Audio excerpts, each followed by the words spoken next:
I'm really very, very happy and honored to have here with us Rusudan Machachashvili.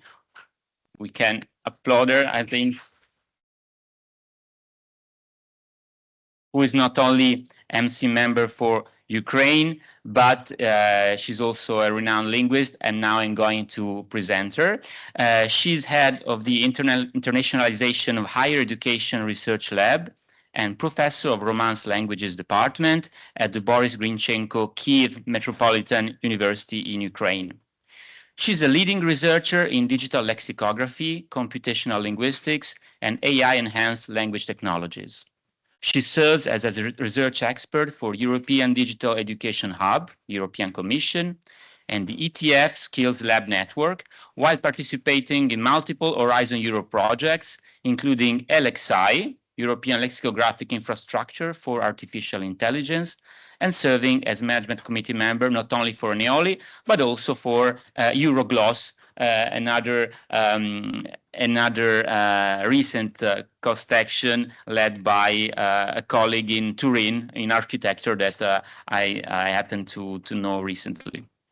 Her research expertise spans neology, lexicography, lexicographic infrastructure development, and AI applications for multilingual communication.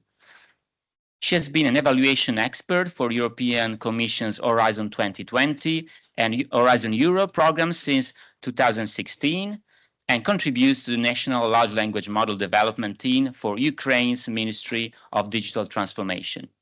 With monographs published by De Gruyter Brill, Peter Lang, and Language Science Press, her work bridges lexicography, digital humanities, and transdisciplinary communication.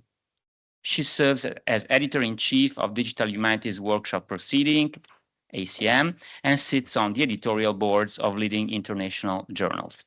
The title of her talk is The Neology of War in Ukraine, Multilingual, Multimodal, and AI-enhanced digital neography for research, education, and resilience. And resilience is not only a keyword here, but it's something that the Ukrainian people know only too well. And I'm really honored that she's here. It's not an easy moment, I guess, but I mean, we're not going to get moved right now, so let's try to focus on her talk, and really looking forward to listening to it. Thank you, Rusudan. Thank you so much, Giovanni. Thank you, everyone. I cannot stress enough how immense a privilege it is to have the opportunity to talk today, to address my favorite community of people, the neologists. I started off as a neologist. I trained as a neologist. I came to be into academia as a neologist. I veered a little bit into digital education, and I do that more and more recently. But my point is that this is my crowd, and I feel extremely responsible, extreme responsibility, extreme pressure to be talking today, but also extreme joy that this is the platform that I am able to speak at. Sure. Yes, I think. Yeah, that's I have to talk into it. Dear everyone, allow me to start with a little caveat. I am very nervous, as you can see. That CV kind of blurb, so kindly voiced out by Giovanni, that might be put aside while I'm going to be talking today, because today I am going to be presenting not just as a linguist, not just as a scholar, not just as a neologist. I am going to be presented as a war survivor and a war witness.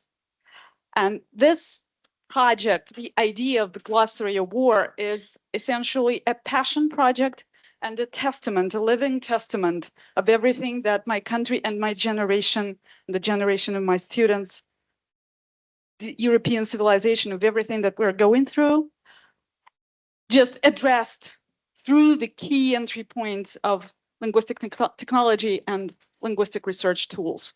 So primarily, it's my testimony to the European community, to the global community. And if nothing else is left, I very much hope that this perseveres, that this survives.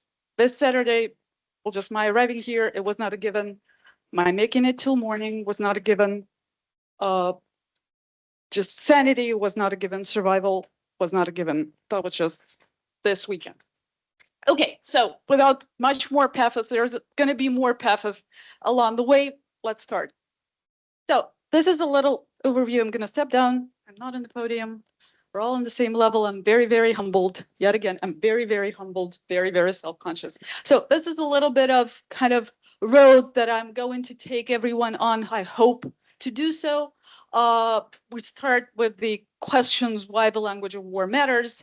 I'm not sure if we're going to find the answer for that, but although the answer is quite obvious, a little bit of the corpus of overview of what the Glossary of War is now as it is, a lexicographic resource, a little bit of what are the pillars that need to be considered whenever we are thinking about the neological creativity of Ukrainian language and Ukrainian people, and by extension, the way it enters and seeps into other languages, namely English. We'll talk a little bit about the generic and general patterns of morphological semantic ingenuity and innovation. I will be very happy to present a little bit a glimpse of the AI enhanced ecosystem that this little passion project that started in the Luxonomy interface sometime in the spring of 2022 when Kiev was under siege and I was under siege in Kiev. I just randomly typed in the entry, the Glossary of War, and started a new Luxonomy, project. And it was very, very small back then. So it kind of got away with me, and it kind of developed into a vaster overarching system with sub projects that are now conducted by my students and my PhD graduates, and part of its sister project is going to be presented at MDTT, which is wonderful. And then a little bit about how that seeps into the educational profile, how that is being taught. Okay, so how words enter a language. I have been a neologist since I was in 10th grade, a young researcher in the Young Researchers Program for the young researchers of Ukraine. And I started a study of neology. Back then, I'm older than the century. So it started with a Reebok box of flashcards. And it started with a protocol of identifying the new words, 3 per usage. And those new words were had to be for the domain of computer technologies innovation, and I've never looked back since. So that's I do remember when new technology appears. I do remember when the button phones turned into smartphones, into screens, and when screenless, and when social media appeared. I do remember when Facebook was not yet a thing, and now it's almost obsolete. It's for old people like myself. So sometimes words enter the language and you don't notice it. Sometimes you are randomly mandated or taught through a dictionary or through a word list or through a professor at the cathedra that this word has entered a language. It's now a thing. It's now everywhere. Sometimes words fly into your life with black swans, with the, historical events that are beyond the scope of your understanding and beyond the scope of your power. That happened with the pandemic. That happened with the viral Sturm und Drang of the AI and generative AI and all the vocabulary that it entailed. Sometimes words enter your language when the first missile hits. Sometimes words enter your language and words enter your life. New senses appear when you learn to discern the siren by ear. You need to know how many sirens there have to be before the missile hits in your neighborhood. Newsflash: 1 siren, it's far away. 2 sirens, it's in your region. 3 sirens, you need to duck. You need to fall to the ground. Sometimes words enter your language when there is no power, and and you have to understand the meaning of a blackout, the whole new meaning of a blackout. Sometimes words enter your language when you have to shelter in the subway, and that is not the first time in history that that happened, because that happened in London subway all the way back in a different war. Same fascism that was responsible for that. Same modus operandi, that was air raids, but that was not the world of social media. So those meanings, when you say subway, that means shelter now. That's an EOC. Those meanings were not widely publicized through social media. They didn't go viral. They do now. Sometimes words enter your language when you are in the trenches, when you're doing, this is a whole new definition of high flag. It's not doing what I wanted to do. Go back. Go back. It's the whole new definition of high flags, learning in the trenches. That's, trenches education. That's also a new meaning. So sometimes words enter your language like that. So why does wartime language matter? I very much urge everyone to think about it through whatever it is I'm going to be talking about next. It is, I know that not every one of us, but some of us, more of us, unfortunately, within the community of ENEOLI have experienced the war first time. I very much hope that that's not going to be a first time experience for anybody else ever, anywhere on earth. But sometimes it matters to think why wartime language matters. Wartime language matters, and this is a slide that goes all the way back. It's very old. I didn't recreate it since. It goes back to the closing, actually, of the Alexis project, of the previous Alexis project in 2022, because that was the first time that I had the opportunity to actually apply my training as a corpus linguistics, to apply the entirety of the corpus tools developed by that project to do something truly meaningful. I myself and several of my PhD students, we were contracted by the Ministry of Foreign Affairs to construct the semantic corpus, the multilingual semantic corpus of news coverage, and to identify what trending news needed coverage, and that could only be accessible through corpus tools. So we would run the tweets. I'm old. I remember when it was Twitter. We would run the tweets through Sketch Engine. We would, in English, identify what's the trending news, and then identify what's lacking in French and what's lacking in Spanish and what's lacking in German, and create coverage for those specific identified themes. So that was the first time that language technology really became meaningful. We were working 24/7 nonstop. The semantic corpus is still an actionable resource. Of course, the country developed and adopted the strategy of contracting chatbots and Twitter bots to create more coverage. We are leveling the information warfare field, but there was a point when we were losing it, and we're losing it in more languages than one. So the entirety of Spanish-speaking, Italian-speaking, French-speaking news coverage, they were populated and paved by Russia-adjacent narrative. So that was not about neology yet, but that started me thinking that through the corpus tools, we can actually extract and we can actually track the new meanings or the extra meanings added on to the words in the languages other than Ukrainian, to the European words. So that was a start, essentially. Okay. So, but that is not the end of it.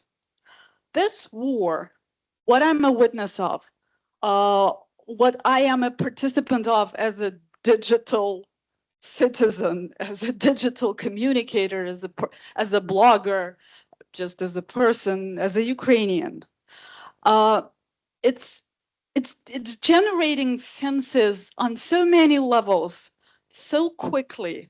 It's generating memes. It's generating references. It's generating illusions. It's now cross-pollinating those meanings and those illusions and those senses.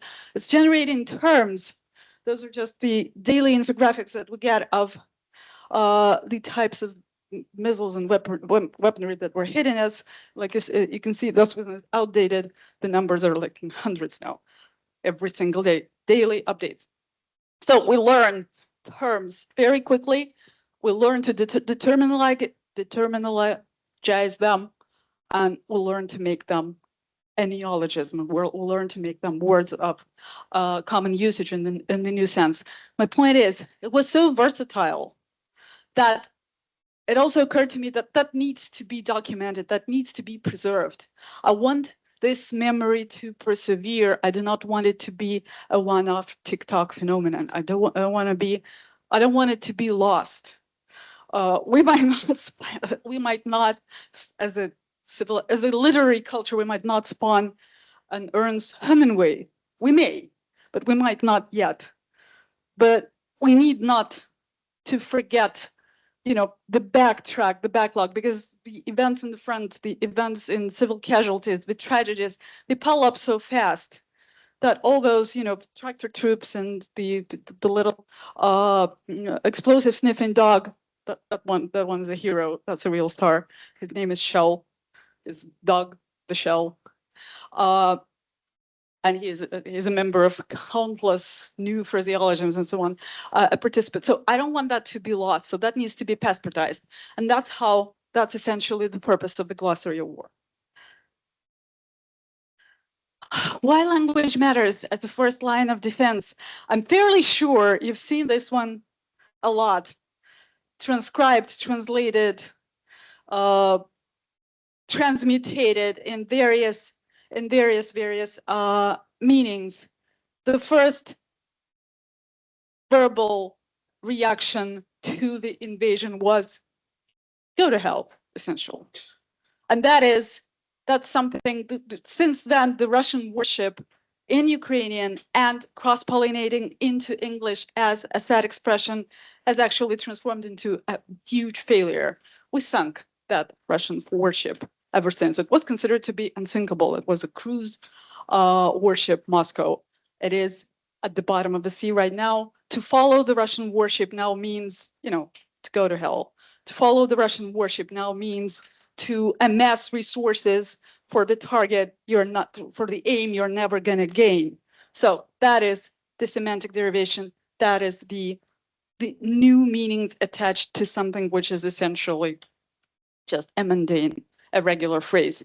That was a testament of we had no resources, we had no means to fight back, but we had the language at our disposal, and we decided to say that if we cannot do anything else, we're gonna speak, and and that word is gonna be go to hell, go away from our land. You're not gonna have a stand here, and that still holds true. I'm sorry.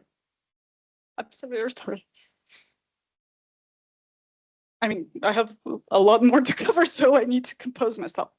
So a little bit to keep in mind, Ukrainian is not English. I am primarily an English neologist. I'm used to the speeds, the light speeds of words entering the language and transforming and transmuting and transversing the forms, the meanings, hopping, the semantic ranges emerging, the semantic fields emerging, especially for computer technology, for computer slang, for social media communication. I'm used to that. I'm used to language, to the English language, leaving normative lexicography far behind in the wake. Ukrainian was not like that before the start of the invasion. Ukrainian was a very traditional language. It did not adopt neology easy. It looked down a little bit on neology as a field of study. It would not admit neologisms into normative dictionaries. The dictionary revision is a whole process. It's very academic. I hail from a university founded by Boris Grinchenko. That was the first academic Ukrainian lexicography. He single-handedly produced a 4-volume dictionary of the Ukrainian language, and it still holds true. That's still the normative dictionary. But his was also the idea that Ukrainian needs to be translated, and it needs to be the language, the target language for translating from European languages in order to make it mingle, to make it mix, to make it European completely. So my point is, that was something that was not happening to the Ukrainian language before 2022. That was something that started happening to the Ukrainian language, and via Ukrainian language, via the senses, via transliteration, via cliches, where transposing well, literal translations or cliches or metaphoric translation or whatever permutation or whatever translatory adaptation you see fit, those new senses and those new words and those new functions and those new usages and those new forms, they were also seeping into English. English as the social media covers. Like I've said, this is the first war so densely covered and so densely documented through multilingual social media.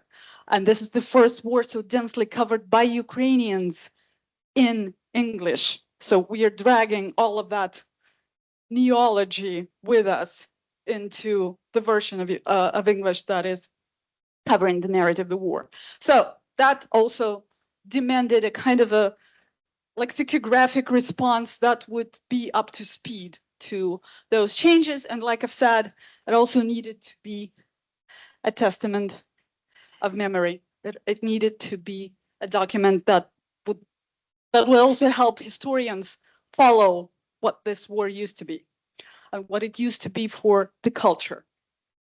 Okay, so doesn't like it. And the other tasks that I kind of saw necessary to keep in mind at all times, this war of ours also needed to be interoperable with various types of digital media. It needed to be interoperable with various types of linguistic discourses, primarily English, in social media. That's a very specific type of language that is being used. That's a very specific type of communication that is being used, specific types of strategies to ascribe meaning to it and to use words and so on. It needed to be machine readable. It needed to be interoperable with various lexicographic systems. It needed to fit into what Claude Shannon never dreamt of, that the source of the message at a certain point would become the machine, as well as the target of the messages would become a machine. So that also needed to be kept in mind. I'm fairly sure that still needs fine tuning and that needs fine honing, but up to this point, 4 years down the line, essentially the Glossary of War isn't kind of a sprawling and now spawning project. It's inching toward the concept of the human in the loop linguistic research and lexicography, as opposed to AI in the loop, because it's kind of stringing together more and more AI agents, and it's stringing together more and more automated workflows for what I needed to do, for what I needed to detect. Okay, so how do you gloss the war? How do you gloss this? Where do you find the resources? Where do you find the meanings to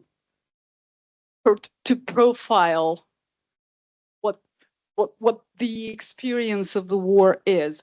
And essentially, the easy answer is you don't, because none of this information is ever going to be exhaustive.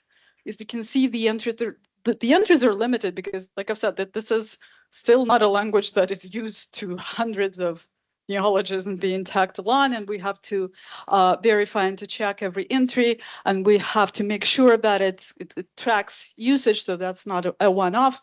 Social media help with that. But my point is that still you go through a certain metrics and you identify these thematic clusters, you identify the formats. The multimodal format is the biggest problem. You identify the tags, you identify the pragmatics, and so on. So you do that, and that is how the algebra of glossing what is unthinkable becomes feasible neography.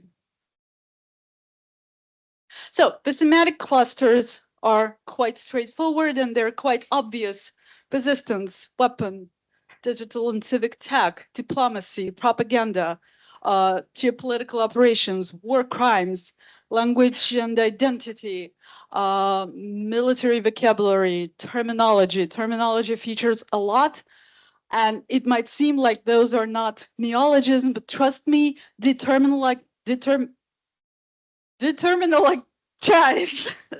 Determinologize. Okay, that's lowers the pressure a little bit from the pathos of what I'm saying. Determinologize. They enter the mundane usage, and they transform, and alternately the mundane usage and the lingo and the slang transforms into terms when there are no terms thereof. So yeah, these are the thematic clusters. They're not exhaustive. We're gonna, trust me, they're gonna be nukes, weapon sometime, but at this, weapons of mass destructions, tragedy, all that.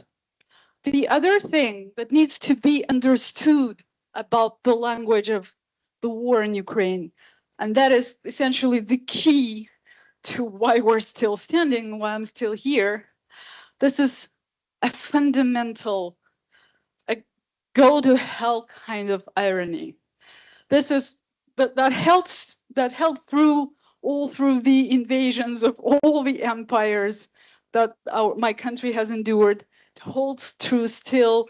This is a picture, as you know, if you know the one up front, that's the Ukrainian Cossacks writing the letter to the Turkish Sultan, a then invader of the lands. I'm from the Cossack land. I'm from Zaporizhia. I'm from down south. We're still holding the Machachashvili there. Carthago has nothing on that little village. And this is essentially our warriors doing the same to a different dictator today. My point is, this is the fundamental under tier of everything that informs all the new vocabulary, all the new phraseology, all the new usages, all the new meanings, this fundamental irony. And this irony, actually, it kind of traverses three pillars. The constitutive function of language, when language becomes a performative resilience. It's the semiotic multimodality, because we are spawning entities of meaning that are far beyond words, but they are reduced to the meanings that describe the narrative of war. So they are new and they are actionable and they are part of textual structures and they're part of syntactic structures as multimodal clusters, as pieces of songs, as memes, as pictures, as references, as what have you, as sound bites.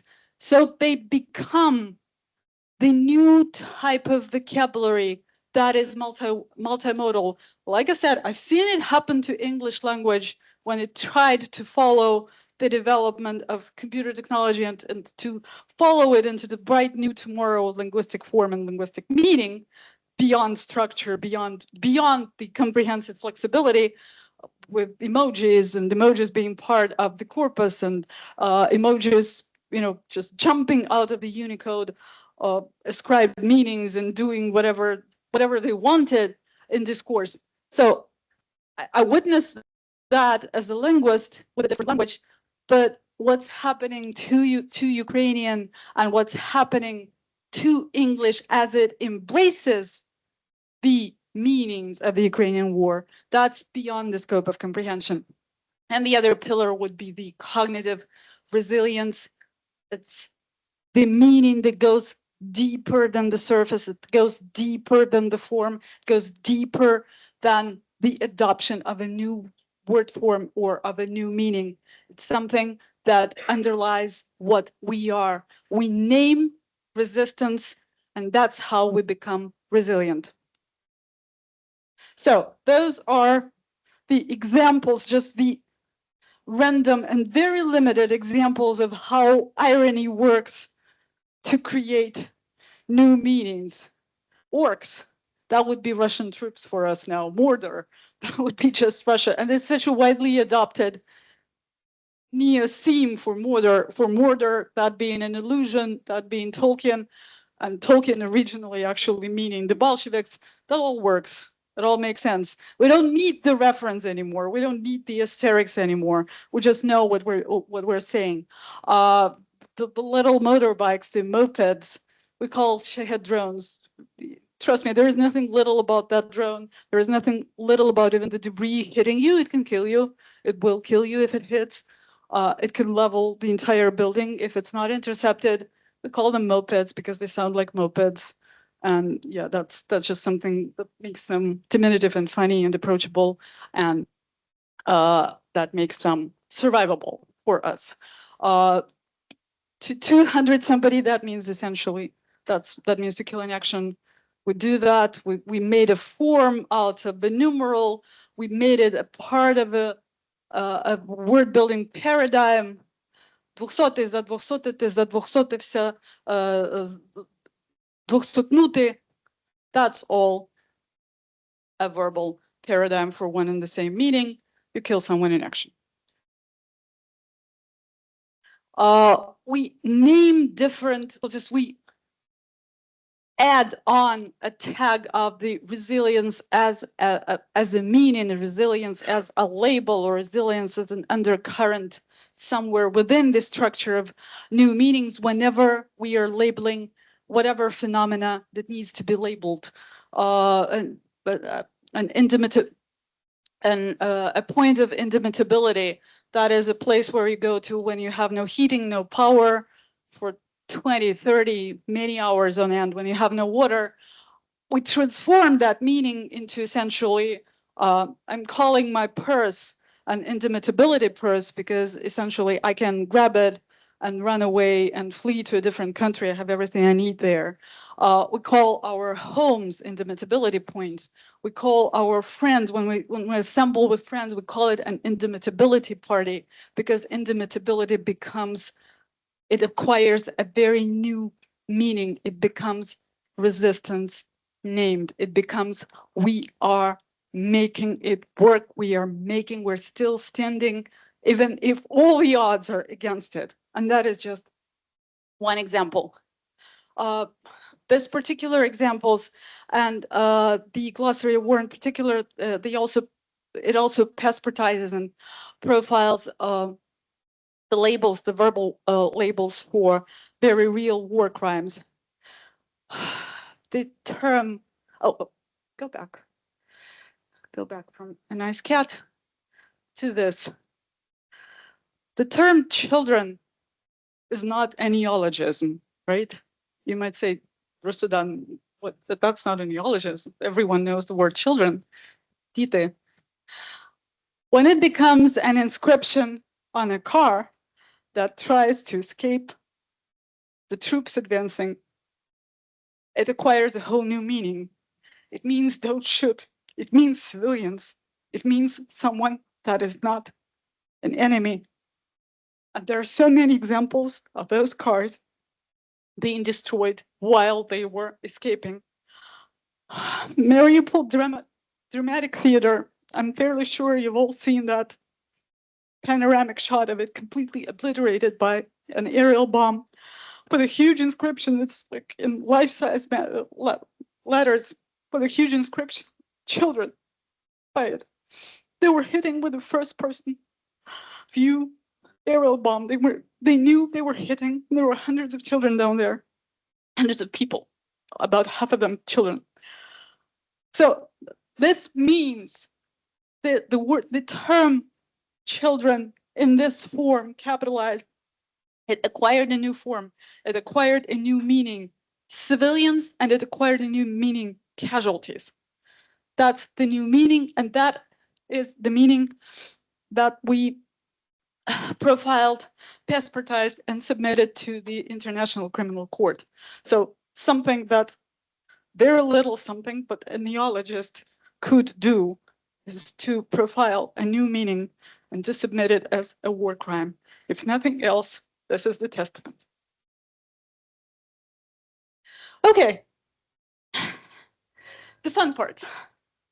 What's happening to the language and what it does to the languages that accept those changes, the morphological ingenuity, semantic innovation. This is a nice cat. He's all in a pillow fort, and he says, "Я в коридоре." I'm in the hallway. To be in the hallway is the neo phrase. Well, to be in the hallway is used to be just a regular expression. It's not idiomatic. It used to be not idiomatic. Now it means I'm sheltering from a bombing. I'm in the hallway is a full uniform meaning. I'm sheltering. Whenever we get, when there is an air raid alert, whenever we get, well, just through social media channels, sometimes we get, like heads up, what's flying, how fast it's flying, where it's gonna hit. So when we get the alert, hallways, go to hallways, or sometimes just hallways. That means you need to run out. You need to be away from the windows. You need to be somewhere safer. Sometimes we sleep in hallways. We kind of nest there because that's the safest place to be. Well, it's not really. When a missile hits, you're just gonna die in the hallway. That's it. Sometimes you have to get up at night and go to the hallway and stand there. I've spent my fair share of delivering classes there. I've spent my fair share of writing papers in the hallway. At a certain point, I gave up and I decided that I'm gonna die wherever I'm gonna sleep. Okay, so that's the hallway. So what's happening to the forms? The forms get absolutely whack to the wall creative to convey the meanings and to structure the meanings and to to make the words function the way we want them to function to convey the narrative of war. So what do we do with the words? And we, like I've said, this is by far the most important part to me, that we do not only do that to the Ukrainian language, it seeps into English because it needs to convey what's been done neologically to the Ukrainian language. So in terms of form, we get verbification. Oh, you have no idea how many verbs could be created out of the names of different weaponry. You have a HIMARS. That's a missile interceptor, the missile launch system. So now you have two HIMARS. That's a verb. You have a Shahed drone. That's a bomber drone from Iran. Now you have two Shahed, to drone, someone with a drone. Two moped.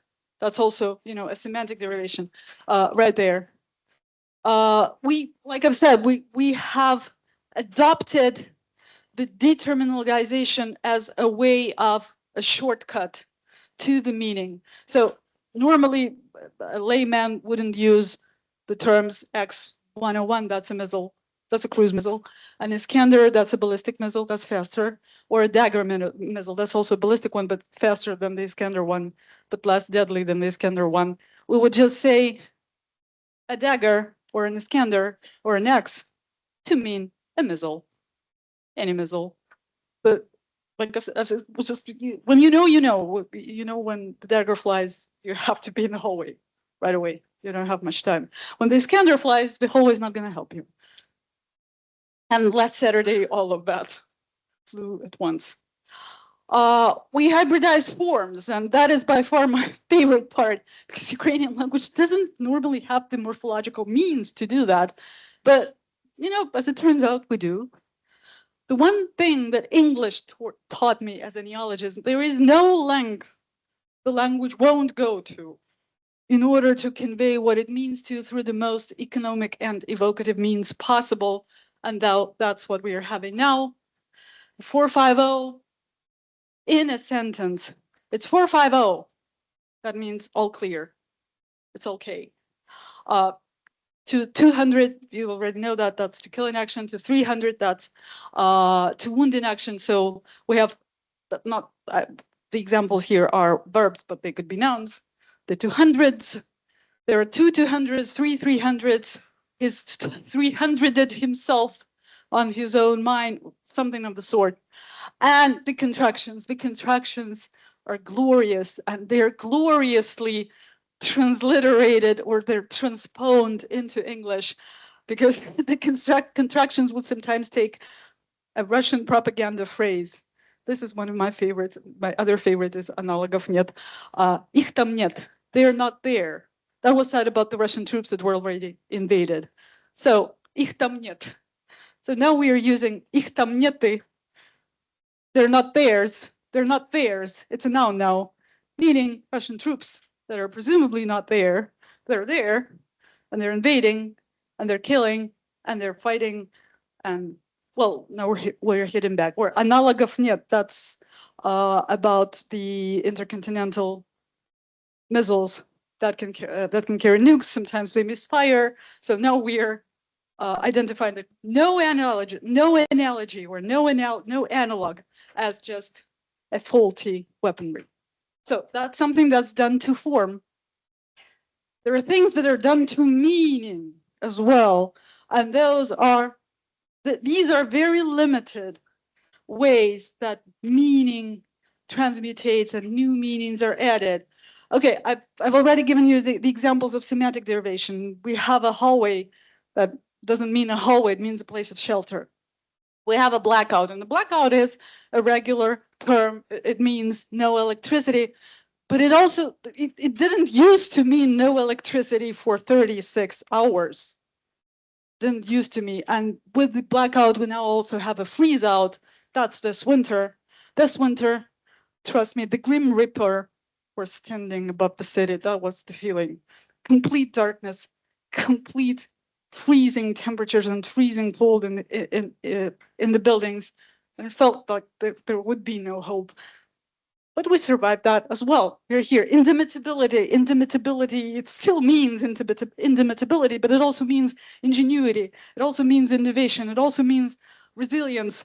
It could be, you know, it could be depathologized. It could be, you know, lower in pathos, meaning indomitability as, you know, being just funny, being making light of it all, being kind of less serious and dramatic and heroic all the time. The synonymic ranges, those are all the words for drone. They essentially mean the same thing. Those are drones. There are different modifications of drones. They are interchanged, and that's something that happens to languages when they find their way and they settle into a neo meaning, or they settle into the neological corpus. It will probably pass until, well, just unless they hit us with more types of drones, which they also are. I would never, ever look at a geranium the same way again, because a geranium is a huge drone. It's like the size of an airplane. That's geranium class drones. So yeah, the retronomy, tacking on war-related meanings to the words that are already in usage or are already used for alert, the siren, the hit, прилет, the income, вхід, выхід. That means the incoming missile, the outcome. Wait, what is it doing? Go back. The minus, that means the missile or whatever the incoming was had been intercepted. It's a minus. So the retronomy, just reconsidering or renewing the usage of the words, the siren now for a Ukrainian would always mean the air raid alert first, and then the police, and then the ambulance, and then the fire trucks.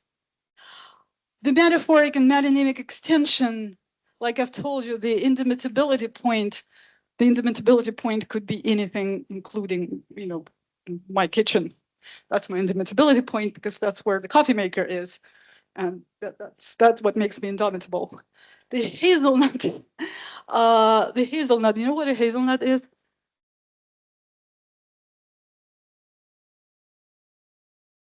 What's a hazelnut? Huh? Орешник.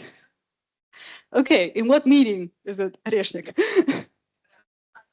Yes, it is the intercontinental ballistic range missile capable of carrying tactical nuclear charges. Has a very nice name, hazelnut.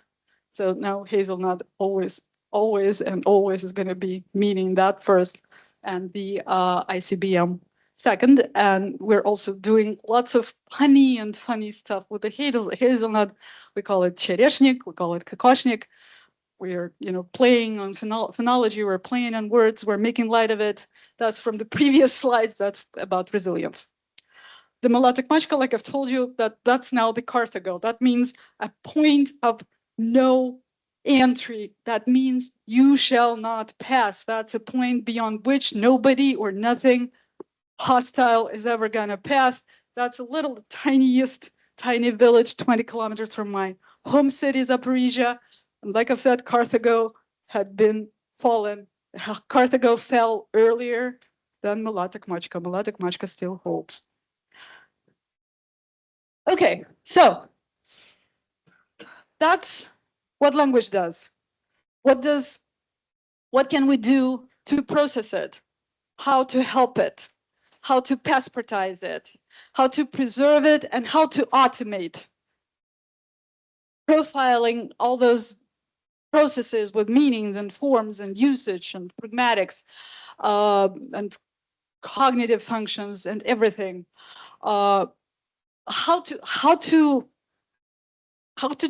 to make these play on words and meanings. That's by far one of the most heartbreaking. It's part of a poem. Ти цілий, ми всі цілі. It essentially means in Ukrainian that would means, well, just literally that would means, are you okay? I'm a target, because цілий, ціль, that's a play on words. That those are homonyms. So, are you a target? We're all targets.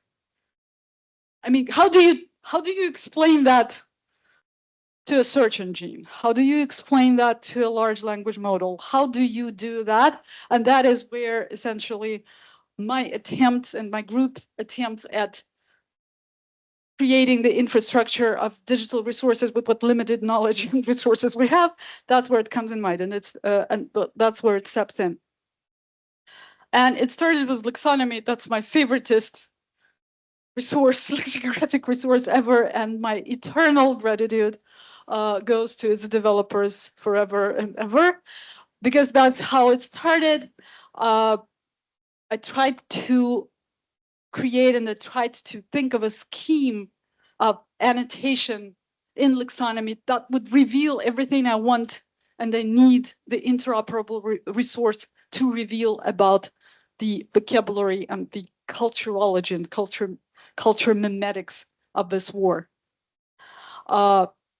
It looks in Lexonomy, the interface, the actual gloss looks something like this. It is messy, I tell you that. Like I've said, this is me, the survivor and the witness of the war first, and then the linguist second. Through multiple iterations, it has to be cleaned. It has to be, streamlined. It has to be explained why there are labels and then there are tags, because the labels allocate the cluster of meaning, but the tags, and I'll explain it later, the tags allocate what that meaning tracks on social media, how it tracks, and how the search engines follow it, and how the algorithm follow it. It has the translations, it has the senses, it has the examples if it's possible, it has the meta source of the term if possible, and more importantly, the entries go in English and in Ukrainian, because for me, it is important that this resource be actionable for those who do not speak Ukrainian and for those who do not speak Ukrainian war. You have to be well versed in that vocabulary of horror through, I don't know, through ironic and carnival culture. You have to be well versed in it, but somebody who is outside, somebody who is doing that or studying that many years from now, somebody who's coming from a completely different part of the world, from a completely different background, from a completely different standpoint, they also need to have that resource actionable and approachable. Giovanni, are you telling me that I'm running out of time? I'm sorry, I'll try to, I'll pass through certain slides because they will be available, and also at a certain point, I very much hope the description of these resources will be published. But the point is that, yeah, that's the schema in the name, that in the NVH format, and how we chose the candidates. Like I've said, a lot of it is personal experience. A lot of it is just being a Ukrainian in Kiev. A lot of it is my students and my PhD students, but a lot of it is also corpus, and it's very important because Lexonomy has the interface with the sketch engine, and specifically we used the Ukrainian trans corpus in order to verify if there are examples of, if not the specific words and word expressions that we need, but at least the meanings that we need in English and in Ukrainian. This is the English trans corpus, I'm sorry. In English. What we also did, essentially, we took when I say we, that's me and two of my PhD students. That's not, you know, the imperial regal we. What we did, we took the NVH schema, the one that we were happy with, and first we tried to kind of kick ChatGPT into working with it and working as a corpus extraction tool and automatically extracting the meanings from news coverage, from president's speeches, from UN speeches, UN Defense Council speeches, from, I don't know, President Trump speeches, for God's sake, to extract the terms that were not in the corpus so far and to label them according to the NVH schema. And it worked rather well, and it had been working rather well, but that also brought forth the next issue that I'm gonna explain later, that process needed to be automated because you have to essentially stand and watch the large language model do the extraction and do the labeling and manually transform everything back into lexonomy and then you know, level it up. So that was a little bit messy. We're looking for ways to automate it. Okay, then we did it backwards. Once we were happy with how OpenAI was labeling and creating entries and extracting the meanings and the verbs, the words and the terms that I wanted them, that were related, but also have a new meaning, but also have a new usage or have a new purpose or a new form. Once we were happy with that, OpenAI was also tasked with ascribing tags and labels, not by the schema, but upon its own selection, because for me it was very important to understand how the large language model processes the meanings and what meanings it ascribes, what it sees in the corpus of the war. So once we got the selection of extra tags and extra labels, we also went back to Sketch Engine, and for the concordance, we did the labeling with the extracted extra tags and labels. So now we could do we could backtrack the process and we could do the word sketches with the new labels and see the statistics there. And hopefully that retains as a corpus memory. So that when the next iteration of extractions happens, or when somebody else is working with that corpus, it's going to be informed by this system of labeling. Okay. But that was, like I said, that is just, I am on a tight schedule of electricity available and internet available, so I don't have that kind of time for, you know, uploading Lexonomy, love Lexonomy, uploading Sketch Engine, and, you know, waiting for it to process. That's too much effort, and that's too much manual job done in very constrained time. So that's how the glossary generator came to be. It's an app created based on Gemini. It turned out that, and that's also something that's going to be talked about later, it's a little spoiler, at MDDT. Through verifications and through multiple iterations, we identified that not all large language models identified the meanings, the new meanings that are adjacent to the war in Ukraine equally. And while OpenAI did a good job that I wanted it to do, and it's still helping out in the form of two different AI agents, two different GPTs, Gemini proved to be the most accurate. Gemini proved the most actionable in what I wanted it to do. And so based on Gemini, I created this little app, and it helps me automate the extraction of the vocabulary of war. It is trained on the full database and on the full set of NVH annotated entries from Lexonomy that we first created manually. And it is tasked with following that scheme, but not being limited to it. So what it can do, it can help you create an if you are looking for a term specifically, it can help you fetch and extract any entry from a website or a text or a corpus that you uploaded into it. It transforms it automatically into a vocabulary entry with all the information, almost all the information I wanted to do. It also gives me the NVH schema, so if I want to, I can transpose it back into lexonomy. And it, for the outsiders, for a layman or a student or whoever is not following the news coverage closely or is not following the reports from the UN Defense Council, it could also explain it is trained on the labels and it's trained on the meanings and it is trained on the context to generate the analysis and the brief explanation of the context. Why is that relevant and pertinent to Ukrainian war, what it means, where it comes from, and so on. Okay, what else? What else it can do, and that the taxonomy can't do fast. It automatically suggests related terms. So, like, kind of, you compute one term, and you get a whole, family of other terms related to it through labels and tags. And what it also does that I very much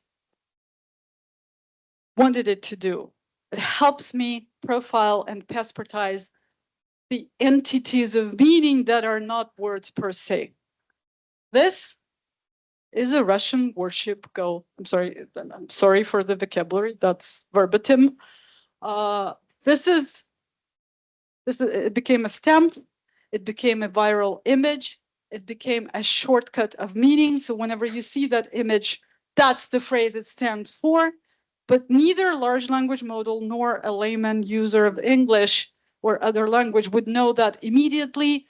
But if you upload the image into the parser, it's going to generate a vocabulary entry for you, and it works for any other image you might want to upload. That falls into the categories of the meanings related to the Ukrainian war. Okay, what it can, yes. Okay, I'm going to just read. I'm going to be very, very brisk. So what you can do with that, based on the ascribed labels and tags to the Glossary of War, you can create knowledge graphs. You can use that to annotate and to train other large language models, open source models. I'm going to be very quick. Also, I created a couple of other sub-GPTs, so that could be your fellow companion to talk about the Ukrainian war. If you feel like something means something concerning the war in Ukraine, you can go to War Sensor and it's going to verify or disprove that for you. Okay, very, very briskly, I teach that through my digital linguistics, digital philology class, and it's listed in the RIA. It's listed in the Reg Course Registry. Ignore Professor Machachashvili. It's also parcel of research of my students. And it also helped me develop resources that are not war related, but they're based on the principle of identifying meanings and countering propaganda and countering bias in communication. And I've done that developing a bias insight GPT, and I've developed workshop environments for bias detection and sense annotation for students in Belgium, in Germany, and in Italy. And this is it. This is my testament of the Glossary of War. Thank you.